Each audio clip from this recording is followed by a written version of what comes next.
In this video, we'll look at a proof of concept for a radio-controlled lead-out guide.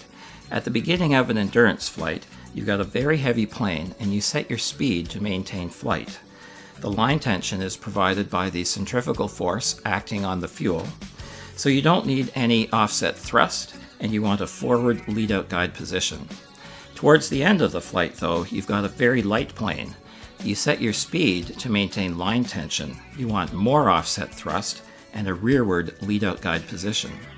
My approach to the radio-controlled lead-out guide is to use a robot servo to drive a jack screw. We start by cutting and sanding the main pieces that will become the lead-out guide. Holes are drilled for the lead-out eyelets.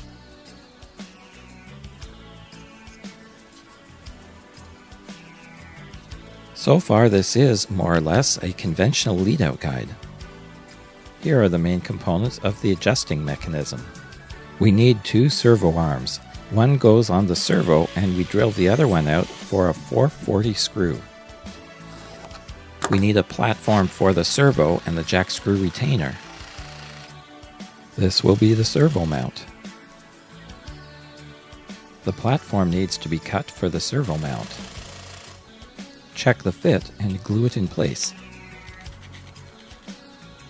We'll use a brass tank bracket for the jack screw retainer. The servo arms face each other in a close fit. The retainer is drilled for a number 2 screw. The platform is drilled for a blind nut. Whenever installing a blind nut, never try to hammer it in place. You'll wreck your part and the blind nut won't be aligned properly. Even using a press or clamp will give poor results. Always use a screw to pull the blind nut to the wood. This guarantees the nut will be aligned with the screw. I like to put a little extra thick CA under the nut to hold it in place when the screw is removed.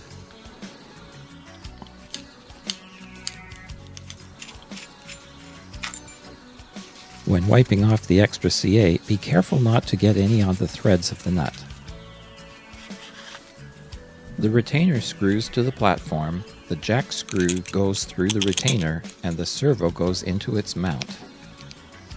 The coupler is this funny-looking spring-like piece of wire. It took a while to bend properly.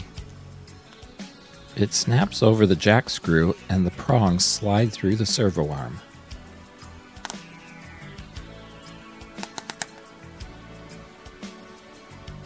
The coupler is held in place with a washer, lock washer, and nut.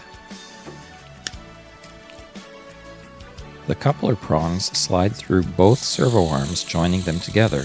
The extra lengths of servo arms are removed. The servo and jack screw can now be installed on the platform. A quick test shows the servo arms clear the platform. The jack screw will operate on 2 blind nuts. Each nut is installed on a 1/8 inch piece of plywood using the same technique we saw earlier.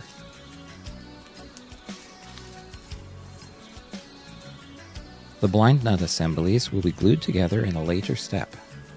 We've started to reshape the blind nut assemblies and temporarily install them to test their fit with the sliding lead-out guide.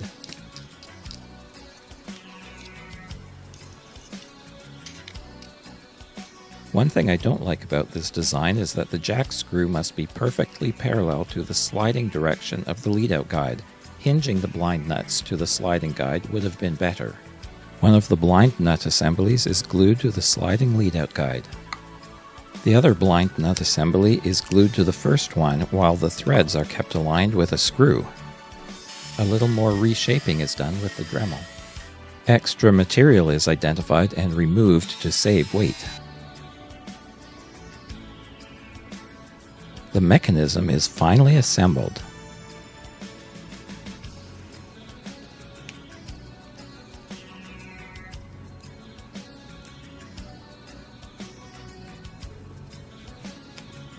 After testing the operation of the sliding lead-out guide, the platform is glued in place.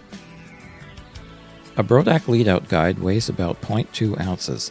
This radio-controlled lead-out guide weighs 0.9 ounces. The 0.7 ounce difference costs maybe 5 minutes of fuel. I'm pretty sure we can recoup the fuel loss by flying slower with more offset thrust. We've proven the concept of a radio-controlled lead-out guide, but is it practical? The geometry of this RC lead-out guide would not fit nicely in the wingtip of a plane like the Bumblebee. Improvements in design are required. While improvements might merit further investigation, I'm not yet convinced the RC lead-out guide is really practical.